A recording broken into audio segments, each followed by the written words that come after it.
Opposition leader Umar Ayub ने chairman कायमा committee IT को खत लिखकर डिजिटल नेशन पाकिस्तान बिल पर तहफ़्फ़ुज़ात का इज़हार कर दिया।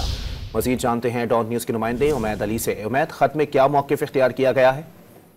जी देखिए, बिल्कुल गुज़िश्ता रोज कौमी असम्बली की कायमा कमेटी IT एंड टेलीकॉम का इजलास हुआ था, जिसमें अपोजिशन लीडर उमर अयूब भी इस कमेटी के रुकन थे। तो उन्होंने भी वहाँ पे डिजिटल नेशन पाकिस्तान बिल जो कल जिसकी अप्रूवल हुई है उस पर उन्होंने तहफ़्फ़ुज़ात का इजहार किया। ताहम आज भी उन्होंने जो है बाज़ाब्ता तौर पर खत लिखकर जो चेयरमैन कमेटी है IT एंड टेलीकॉम के अमीरुल हक को खत लिखा है। खत में उनका जो मतन के मुताबिक ये कहा गया कि डिजिटल नेशन बिल पाकिस्तानियों के हकूक के तहफ़्फ़ुज़ के खिलाफ है।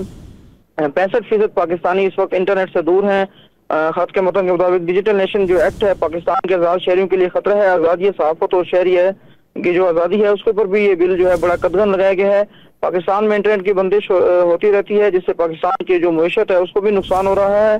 ताहम उन्होंने ये मौक़िफ़ अपनाया है कि ज़्यादातर जो IT से वाबस्ता महकमे हैं उनमें गैर सिविलियन जो अफराद हैं उनको भर्ती किया गया है। खत के मतन के मुताबिक पाकिस्तान के शहरियों के हकूक़ का जो तहफ़्फ़ुज़ है वो मुल्क में इस वक्त जो है उसमें खतरे मंडला रहे हैं। जी, बहुत शुक्रिया।